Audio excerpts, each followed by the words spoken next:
Okay, so next question from one of the listener from Monis Rahman. Can you give specific examples of how you change your product to fit the market?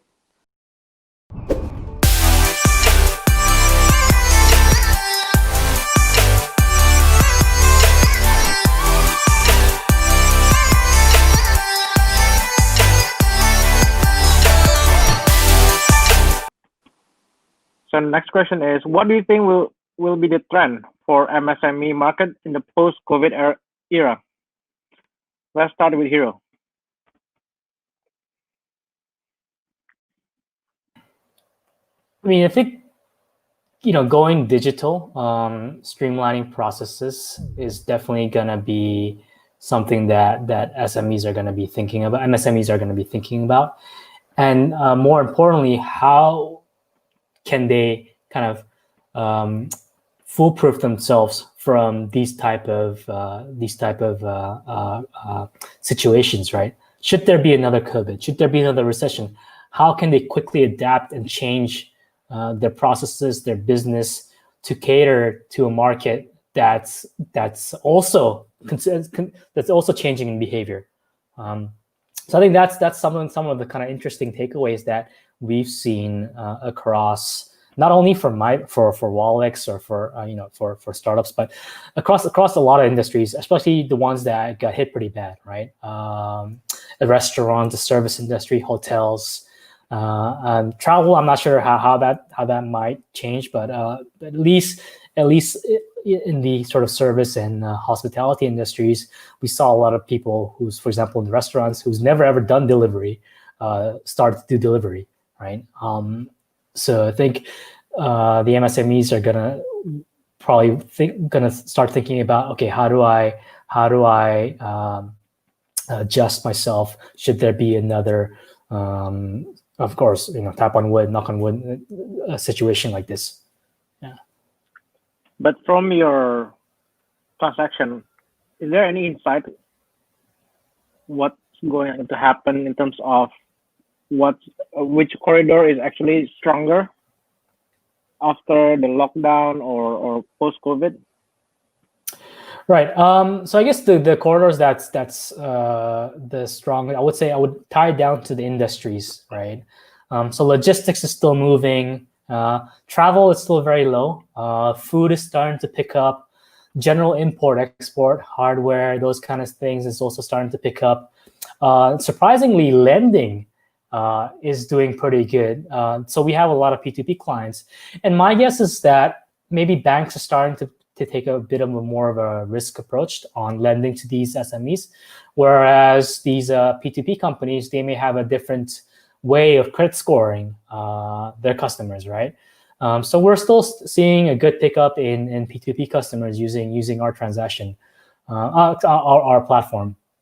So that was an interesting take on how our customers were doing depending on the different industry segments. Yeah. Are these transactions cross-border or cross-border? Yeah. We don't do domestic transfers, so it's all cross-border. Yeah. And when you say peer-to-peer, so where would be the origin of the transfer? Right. Yeah, good question. So a lot of P2P, you would think that it's all domestic. They're definitely lending to domestic. The borrowers are domestic, but where they originate their loans from? It's from USD. It's from Euro. It's from investors abroad because their interest rate is lower, right? So we help them.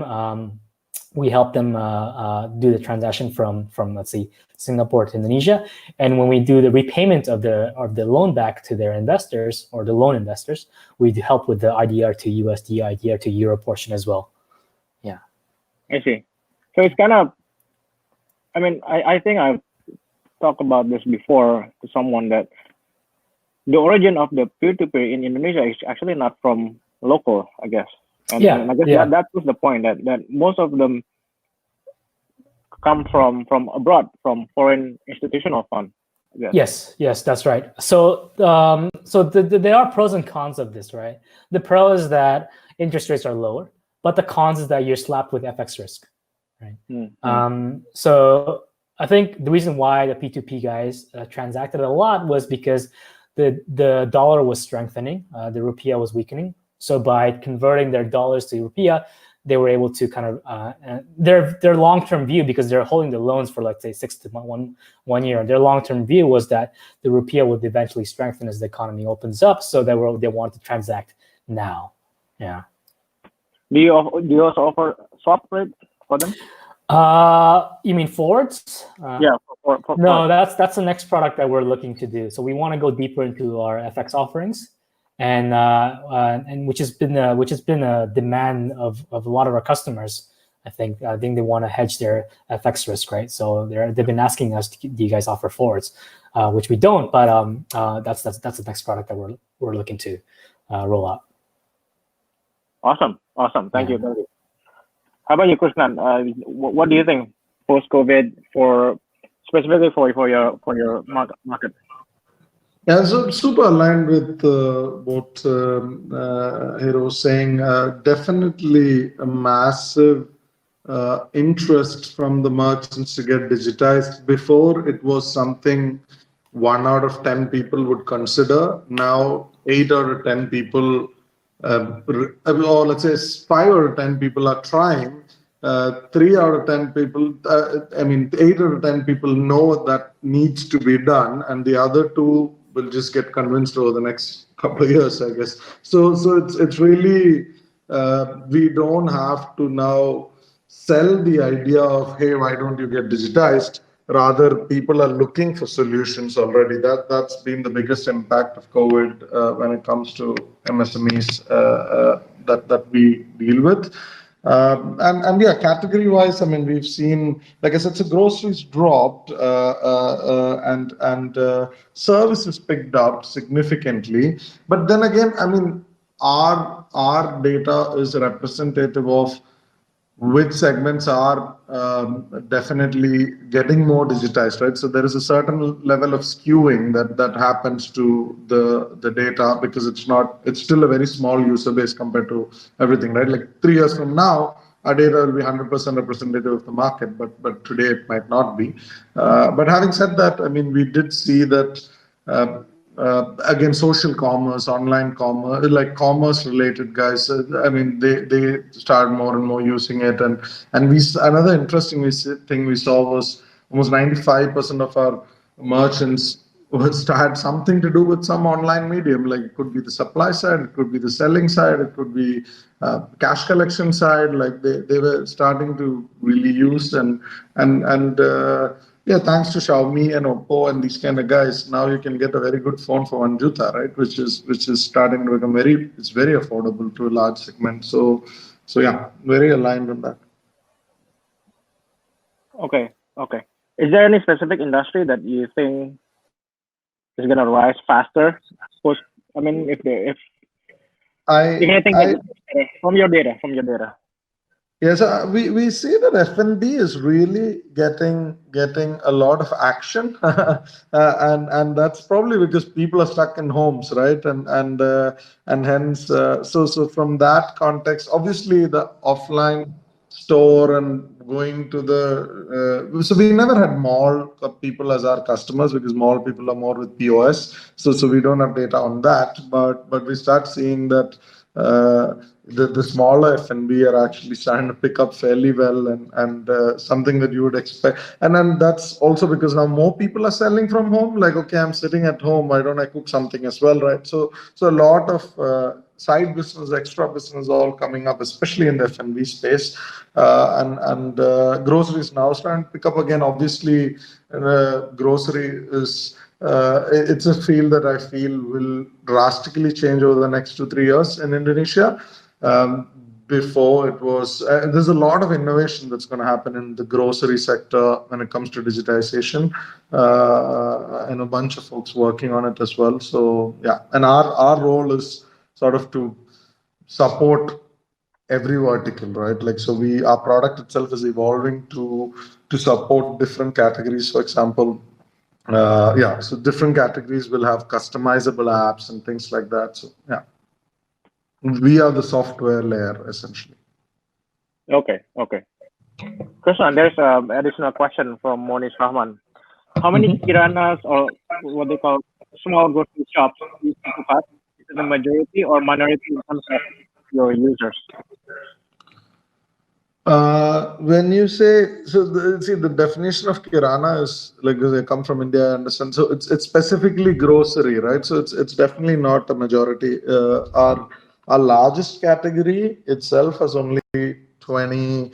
And that's a funny thing. Everybody thinks we are app for Varungs. Varung is the potentially equivalent word for kirana, which is like the roadside grocery shop, right? To an extent, but yeah, that's only 15-20% of our user base. So it's never been a majority, and I mean we don't expect. We are not a Varun company. Our product is used by someone in Tanabang, let's say, selling fashion, social commerce sellers, e-commerce sellers. Our product is used services, barber shops, like a very very wide audience uses our product. Okay, thank you, Krishnan. So thank you. Hello. Yeah. So thank you, Monish Rahman and the others. If any more question, please ask, and then we'll answer in crr.com. As for the last question for you two, we always have this last question for everyone, and it's about what is your key takeaway being a founder. I mean, for Krishnan, it can be from Pabelio, and then from now. What is the key takeaway that you want to share to anyone who's wanting to become an entrepreneur, or maybe even a warning for them from your side? And basically, what can you share to them? Just a very short, simple message. I mean, like, this with Krishnan. Yeah, so I've been an entrepreneur for a very, very long time now. So, and that's probably the only thing I know. It's, I mean, as everyone says, it's not easy. It's obviously not easy. But I also don't think. I think I'll die if I work in Gojek or some big company like Pertamina. I think I'll kill myself. So I would do it over and over again very easily. So I don't worry about that. The most important thing by default is to have fun while doing it, and for that you need to do it with great people. So I've heard other people say this, and I repeat it a lot, which is capital doesn't make great companies. Great teams make great companies. It's plain and simple. And great teams, not just because of execution, but also the same people with whom you have fun. You have your, like, especially building Fabelio, I've had insane experience. I've had 4 panic attacks. I've lost my dad. I've had other co-founders have very serious problems in their life. They've had babies, and you want to go through all of this together and come out as a team, right? And that's what you remember. So yeah, find good people to work with, and they need to be smart, of course. Otherwise, you have a shitty business. Ideally smarter than you, but also they need to be people you want to have fun with. So that's the number one thing. Okay, so find a great team and then have fun, right? Okay, thank you, Krishnan. How about you, Hiro? Yeah, no, those are great points. For me, I mean, I've had my fair share of challenges, and throughout the good times and the bad times, especially the bad times, it all comes down to one thing, right? How much perseverance do you have? And I think a good founder has that perseverance. A friend of mine once told me in a boxing match, right? Like, it's about who wants it most that's gonna win. Even from like the Last Dance, the Netflix documentary on the Chicago Bulls, Michael Jordan always talks about we wanted it more, who wanted it most. So it's just how I guess how much you want it and how much perseverance you have to get through the tough times to sort of see the dividends or to see the rewards, and through that, I think my key takeaway is, I mean, for me, my personal ambitions is to eventually go back into VC. Now I can stand on your side of the table, Arya, and say, hey, look, I know where you've been. I can relate to you. I can empathize. So don't sweat. You know, as long as you have grit, or as long as you get through this, you'll be okay. And I would hopefully one day be able to say that to a founder that I invest in. Okay, thank you. Yeah. Just half grit, right? Half grit. Yes. Okay, thank you, Hiro. So thank you for both of you. Ardi will do the closing. Okay, so thank you, Hiro, and thank you, Krishnan, for giving us uh, your journey, new ideas, and uh, lastly, the key takeaways from both of you. So thank you again, and for the audience, we will send follow-up email for feedback form. This is for the ones who registered through Goers. If there is any more questions, participants can fill in form in the follow-up email. And thank you for all the partners for today's session. And stay tuned to cr.com and CR News YouTube channel for recordings of the events. You can also find... Can I add a quick point? Yeah, sure. Yeah, I want to add. So when I mentioned team, and I really want to mention that. So when I mention team, it's your team is not just your co-founders or the people who work with you, but also are your investors. And I mean, Arya is one person who's been working with me non-stop from when we didn't even have an idea. Like we were literally brainstorming that so many weekdays, morning breakfast, early morning breakfast. So yeah, you should also find good investors. And someday maybe Hiro, when he becomes an investor, you need to find those kind of people. They are equally part of your team. Otherwise, it'll be boring. Yeah. Yeah. Thank you, Krishnan. Thank you. Okay, so thank you, Krishnan, for the addition. And so for the participants, you can also find us at Dengarkan. It's a podcast platform for iOS and Android.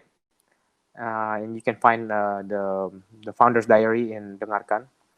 And so next episode will be on Monday, the September 14th, 2020, at 7:30 p.m.